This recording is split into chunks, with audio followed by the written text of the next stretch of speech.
Hello everyone, আমি সৃঞ্জয় চলে এলাম একটা নতুন ভিডিও নিয়ে আমার চ্যানেল থেকে। বন্ধুরা, আজকে যে বিষয়টি নিয়ে কথা বলতে চলেছি, আমি আনুষঙ্গিক নানান রকম বিষয়ে আমি নাম না করে উক্তি করব। তোমাদের বুঝে নিতে হবে আমি কি বলতে চাইছি আর কেন বলছি। এটা প্রথমত। দ্বিতীয় কথা হচ্ছে, দেখো, রিসেন্টলি খুব একটা কথা শোনা যাচ্ছে চারিপাশ থেকে যে স্পেশালি একটা ফ্যান গ্রুপ, দেবদার ফ্যান গ্রুপ, ডেভিয়ান্সদের নামে এরকম শোনা যাচ্ছে যে তারা দু একটা এমন মন্তব্য করেছে বেশ কিছু মানুষকে, যেটা তাদের খুব হার্ট করেছে এবং তারা শুধু হার্টই না, তারা পুলিশে গেছে এবং এটা নিয়ে সকলে ভিডিও বানিয়ে ফেলেছে, সকলে।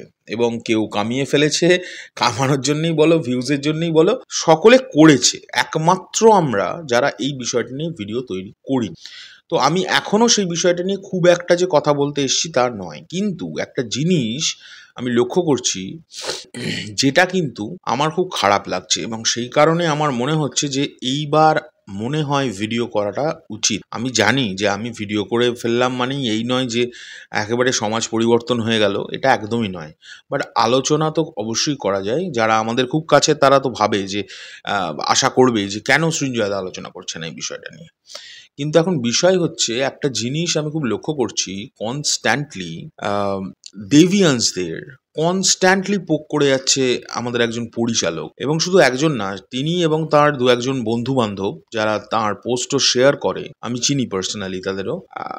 সৌভাগ্য বলো বা দুর্ভাগ্য বলো, তারা আমাদেরও খুব পার্সোনালি চেনে। প্রচুর পার্টিতে তাদের সঙ্গে আমাদের দেখা হয়েছে এবং তারা কিন্তু মানুষ হিসেবে আমাদের সঙ্গে যখন মিশেছেন প্রচণ্ড ভালো। কিন্তু আমি জানি না তাদের কুড়কুড়ুনি বা এটা কী জন্য, সরি ফর দ্য ল্যাঙ্গুয়েজ, সকালবেলায় ঘুম থেকে উঠেই মাথাটা গেছে গরম হয়ে, তাই এই ধরনের ভাষা মুখ দিয়ে বেরিয়ে গেছে, তার জন্য প্রথমেই সরি। আরও দু একটা বেরোলে আমাকে ক্ষমা করে দিও। আমরা সবসময় চেষ্টা করি আমাদের ভিডিওর মধ্যে ভদ্রতাটা বজায় রাখার, এমন কোনো ভাষা আমরা ইউজ করি না যেটা বাচ্চাদের সামনে শোনা যায় না, বাট তাও আমি এই ভাষাটা বলে সরি চেয়ে নিচ্ছি। কিন্তু এই কুড়কুড়ুনি বাতিকটার জন্য বারবার ইনস্টিগেট করছে দেব ফ্যান্সদের কনস্ট্যান্টলি একজন পরিচালক। তোমরা সকলেই তাকে চেনো, রানা সরকার। এখন রানাদা এমন একজন মানুষ, আমি না ওনাকে মানে এত কমপ্লিকেটেড, বোঝা এত কঠিন যে কখন উনি কার হয়ে কি বলেন সেটা বোঝা খুব কঠিন। তবে এটা আমি বুঝেছি, রানাদার একটা স্ট্র্যাটেজি আছে, সেটা হচ্ছে যখন যার ছবি চলে তার এগেনস্টে রানাদা থাকে। সেটা যে সুপারস্টার হোক, যে শুধু অ্যাক্টারই হোক, মানে যে সিনেমাটা প্রচণ্ড চলে সেই সিনেমাটার এগেনস্টে রানাদা কথা বলবেই, কিন্তু সেটা বাঙালি ফিল্ম হতে হবে। বলিউড ফিল্মের সম্পর্কে খুব একটা কিন্তু এরকম উল্টোপাল্টা কমেন্ট করে না। কিন্তু এখন প্রশ্ন হচ্ছে, যেহেতু রিসেন্টলি একটা খুব বাজে একটা সিচুয়েশন ক্রিয়েট হয়েছে ইন্ডাস্ট্রির কিছু মানুষকে, একটা গ্রুপ অফ ছেলেমেয়ে তারা বাজে কিছু কমেন্ট করেছে এবং সেই কমেন্টটাও করেছে কিন্তু ইনস্টিগেট হয়ে, এটাও কিন্তু মানতে হবে। এই কমেন্টটা কিন্তু করেছেই ইনস্টিগেট হয়ে। ইনস্টিগেট মানে তো নিশ্চয়ই বুঝতে পারছো, মানে পোকিং এর ফলে। তা পোক করেছে তো কমেন্টে গাল খেয়েছে, এটা তো হয়েছে, এটা মিথ্যে কথা বলে লাভ নেই।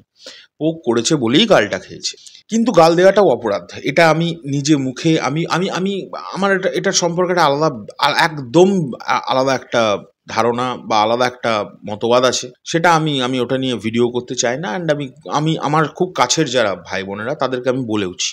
বাট এই জিনিসটা তো দেখে আমার খুব খারাপ লাগছে যে কনস্ট্যান্টলি একটা ফ্যান পেজ বলবো না, সরি, একটা ফ্যান গ্রুপকে ইনস্টিগেট করছে, যে খুঁচিয়ে দিচ্ছে, খুঁচিয়ে তাদেরকে রাগিয়ে দিচ্ছে। অ্যান্ড তারা যখন তারা স্বাভাবিকভাবেই, ম্যাক্সিমাম ছেলেমেয়ে অনেক ছোট বয়সে, তারা অনেক বেশি আবেগী, তারা যখন উল্টোপাল্টা কিছু কমেন্ট করছে, সেই কমেন্টগুলো স্ক্রিনশট হয়ে কিন্তু নাম খারাপ হচ্ছে ওই ফ্যান গ্রুপটার।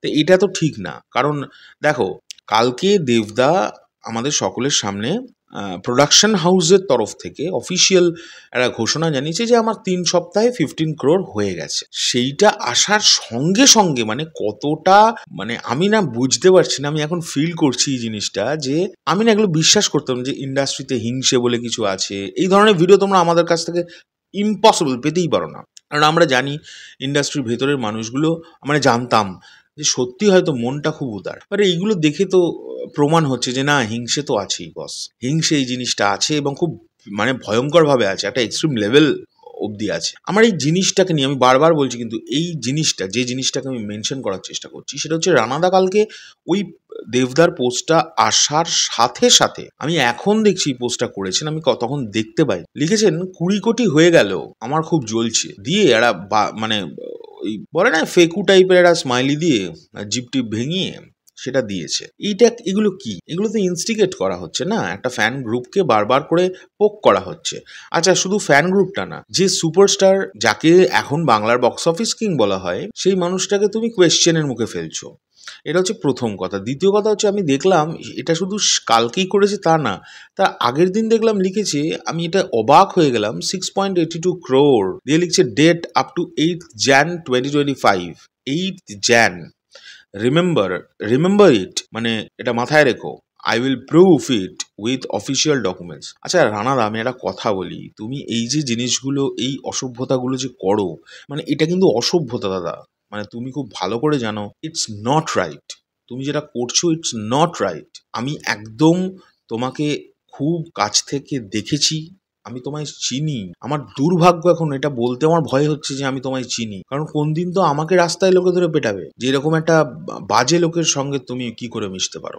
এগুলো কি দাদা, এগুলো কি? মানে দেখো, তুমি এর আগেও অনেক সিনেমার ক্ষেত্রে তুমি এরম বড় বড় দিয়েছো যে প্রুভ করে দেবো, এই করে দেবো, ওই করে দেবো, কিচ্ছু করতে পারবে না। তুমি বিশ্বাস করো দাদা, খাদান যে লেভেলটা ক্রস করে গেছে না, আমি নাম করছি না, আচ্ছা আচ্ছা বাংলার প্রোডাকশন হাউসের পিছনে বাম্বু হয়ে গেছে। আর বাম্বুটা তারা যদি পজিটিভলি নেয়, তাহলে কিন্তু তারা ফিউচারে কাজ করতে পারবে। ইভেন আমি তো বলবো, তোমার তো এই বক্স অফিস কিং, মানে এত বড় একটা অভিনেতাকে সঙ্গে পাওয়া কালীনও, একটি সিনেমা তৈরি করাকালীনও ধূমকেতু নামে সেটা রিলিজ করতে পারছো না, এটা তো দুর্ভাগ্য। তুমি ভাবো এই সিনেমাটা যদি রিলিজ হতো, তুমিও তাহলে আজকে এরকমই মানে অঙ্কের টাকা কিন্তু দেখতে পাচ্ছ, আমি শিওর। কারণ ধূমকেতু নিয়ে যা মানুষের হাইপ ছিল, বা এখনো কিছু মানুষের আছে, আমার আর নেই, সত্যি বলছি, আমার আর নেই, আমার আশাই নেই। আমি তো জানি ভেতরে ঘটনাটা, আমার মনে হয় না আর এই সিনেমাটা তুমি আনতে পারো। সব অভিনয় করছো তুমি, মানে এই সিনেমাটা নিয়ে কিছু কথা বললে তুমি অভিনয়ই করো। যাই হোক, এটা তুমিও জানো, আমিও জানি, তুমিও জানো। এবার দেখো, তুমি যেরকম এই যে তুমি বলছো না যে remember it, I will prove ইট, মানে তুমি প্রমাণ করে দেবো অফিসিয়াল ডকুমেন্ট দিয়ে।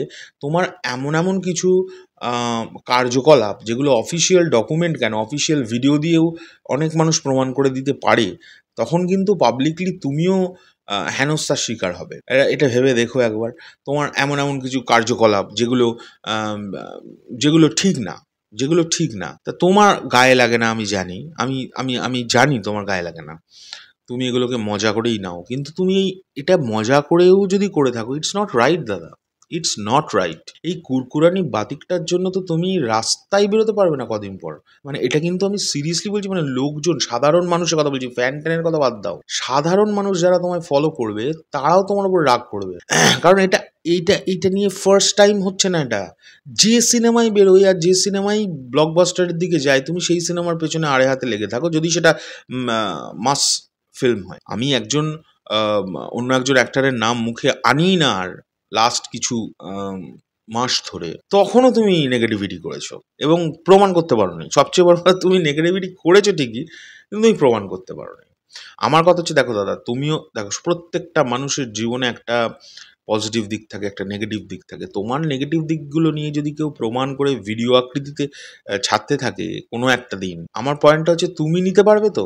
তোমার ভালো লাগবে তো? তুমি দেখো, তুমি যেটা এটা করছো, এটাকে ইনস্টিগেট করা বলে। তুমি বারবার প্রশ্নের সামনে ফেলে দিচ্ছ একটা প্রোডাকশন হাউস। কার তোমার কথা নিয়ে কেন আলোচনা হচ্ছে শোনো, তুমি চাওই তোমাকে নিয়ে আলোচনা হোক, তাও আমি তোমায় বলছি তোমায় নিয়ে কেন আলোচনা হচ্ছে জানো তো? যেহেতু তুমি ওই যে একটা প্রডিউসার একটা তকমা নিয়ে বসে আছো না, মানুষ 2% হলেও না তোমার কথায় ইয়ে করবে, মানে কি বলবো, বিশ্বাস করবে। হ্যাঁ, ভরসা তো করবেই, 2% হলেও ভরসা করবে, যেটা কিন্তু খারাপ। এবং তুমি সেটা ইনস্টিগেট করছো বারবার ইচ্ছে করে। দেখো, তোমাকে নিয়ে কে এখানে, দেখো তুমি এই যে এটা লিখেছো, তোমাকে নিয়ে তোমার কোন বাড়া ভাতে মই দিয়েছে? তুমি আমায় বলো, কে তোমায় মইটা দিয়েছে? তোমাকে নিয়ে কে আলোচনা করছিল? তার মানেটাই দাঁড়াচ্ছে, তুমি নিজে আলোচিত হওয়ার জন্যই কিন্তু এইসব কমেন্ট এই স্টেটাস গুলো দিচ্ছ। ইটস নট রাইট দাদা, ইটস নট রাইট। আর এর চেয়ে ভদ্রভাবে আমার মনে হয় রিপ্লাই তুমি অন্য কারোর কাছ থেকে পাবে, আমি ড্যাম শিওর। মিলিয়ে নিও তুমি। এর আগেও তো অনেকে তোমাকে নিয়ে যা তা বলেছে, বাট তোমার সঙ্গে মেশার পর না তোমার উপর আমার রাগ করবো না দয়া করবো এটা বুঝতে পারছি না। আমার দয়া পাচ্ছে তোমার উপর, মানে কষ্ট হচ্ছে যে তুমি কতটা ইনসিকিওর ফিল করছো, কতটা ইনসিকিওর ফিল করছো। আর সত্যি তো খাদান যেরকম ব্যবসা করছে, তোমাদের মতো যারা প্রডিউসার্স, তোমরা যে ধরনের সিনেমায় বিশ্বাসী, আমি আতেল এই ওয়ার্ডটা তোমাদের কাছে ইউজ করো, তোমরা সেটার যোগ্যই তো নয়। আতেল হলেই যে এরকম মানে কোয়েশ্চেন তুলতে হবে এটা তো নয়। এটা আতেলরা করে না, আতেলরা এইসব নিয়ে ভাবে না, তারা তো প্রচুর শিক্ষিত হয়। আমি শিওর দাদা এটা ভুল। তুমি সুস্থ হও। আমি আমার মনে হয় তুমি অসুস্থ, তুমি তাড়াতাড়ি সুস্থ হয়ে ওঠো এটাই কামনা করি রানাদা। তুমি খুব অসুস্থ। আমি তোমাকে নিয়ে কোনো খারাপ মন্তব্য করবো না বলেই করছি না। তুমি আমার মুখ দেখলেই আমি আমি জানি তুমি তুমি আইডিয়া করেই ফেলেছো আমি কি বলতে চাইছি তোমার। আর আমি অত্যন্ত সম্মানের সাথে তোমার এই কথাটা বলছি, তোমার এই কুড়কুড়ুনি জিনিসটাকে একটু বন্ধ করো প্লিজ। এটা খুব বাজে, এটা খুব বাজে। ইটস নট রাইট দাদা। আর এটা তোমার থেকে, হ্যাঁ এক্সপেক্টেড, এটা তোমার থেকেই এক্সপেক্টেড, কারণ তুমি এর আগেও করেছো তো বলছি। যখনই কোনো মাস ফিল্ম ব্লকবাস্টার বা হিটের তকমা পেতে থাকে তখনই তোমার শুরু হয়ে যায় জ্বলন। এবং এই জ্বলনটা কেন আমি সত্যি জানি না, তোমার এত রাগ কেন? রাগ নাকি তোমার ইচ্ছে করে মানে ক্ষতি করার একটা টেন্ডেন্সি? কিছু কিছু বাড়িতে না এরকম বাচ্চা থাকে জানো তো, যে ধরো 5টা বাচ্চা আছে, তাদের মধ্যে একটা প্রচণ্ড বদমাইশ হয়। তুমি ঠিক ওই রকম বদমাইশ। তুমি ঠিক মানে দুষ্টু ঠিক না, বাচ্চারা দুষ্টুমি করে ঠিক আছে, তুমি ঠিক দুষ্টু না, তুমি বদমাইশ। সিরিয়াসলি। এবং অসুস্থ, মেন্টালি অসুস্থ, বিশ্বাস করো তুমি মাথাটা একদম গেছে। নাহলে এটা হতে পারে তুমি বলো তো? তার মানে এবার থেকে দেবদা কিছু পোস্ট করলেই তুমি রেডি আছো, পোস্ট করবে আমিও টক করে একখানা পোস্ট করে দেবো। নিজে বলো এটা এটা তাই হচ্ছে। যাই হোক, আমি তোমার এটা রিপ্লাই করলাম নাকি তোমার সঙ্গে আলোচনা করলাম নাকি আমার যারা সাবস্ক্রাইবার্স ভাই বোনেরা আছে তাদের সঙ্গে আলোচনা করলাম আমি জানি না, but it's not right, it's not right. আর এত ভদ্রভাবে আমার মনে হয় না কেউ তোমায় রিপ্লাই করবে। এখনকার জন্য চললাম, পরবর্তী ভিডিও নিয়ে বন্ধুরা আমি তোমাদের বলছি এখন, পরে আবার দেখা হচ্ছে। এটা দেখে আমার এত মাথা গরম হয়ে গেল, সকালবেলায় উঠে দেখি দেবদাকে কাউন্টার করেছে 13 ঘন্টা আগে, এবং এই কাউন্টারটা করছে কি, একটা পজিটিভ কোনো নিউজ এলেই ওনার মাথা গরম হয়ে যাচ্ছে। কি রে ভাই, তাই না? আর সত্যি কথা বলছি, তোমার কাছে সত্যি যদি কোনো প্রুফ থাকে, সত্যি যদি কোনো প্রুফ থাকে, তুমি এটাকে পাবলিক করে দাও না। তুমি এটাকে পাবলিক করো, আমরাও দেখতে চাই যে তুমি কি পাবলিক করতে পারবে। আমি ড্যাম শিওর তুমি পারবে না, আমি ড্যাম শিওর তুমি পারবে না। তুমি এর আগেও এরকম অনেক বড় বড় দিয়েছো, এটা আমি করে দেবো, ওটা পাবলিক করে দেবো, এই করে দেবো। এখন আমার ভয় অন্য, দেখো তোমার এই পাবলিক করতে করতে করতে করতে দেখো প্রত্যেকটা মানুষের লাইফে নেগেটিভ পজিটিভ থাকে, তোমার নেগেটিভ দিকগুলো যদি কেউ ভিডিও করে করে তুলতে থাকে তখন কিন্তু মুশকিল হয়ে যাবে, তোমার খুব চাপ হয়ে যাবে। ভেবো দেখো, এটা ঠিক হচ্ছে না। এইগুলো এটার তো নোংরামি হচ্ছে। মানুষের সাধারণ যারা দর্শক তারা কিন্তু বিশ্বাস করো এত কিছু ভেতর দিকে যাবে না। তুমি পাস্টে কি করে এসছো না এসছো, তোমার প্রেজেন্টটাই লোকে বেশি দেখবে। আর এটার উপরে দুটো লোক হলেও তো বিশ্বাস করবে না। এটা তো ঠিক না, এটা ঠিক না, নেগেটিভিটি করছো তুমি এটা। চলো টাটা।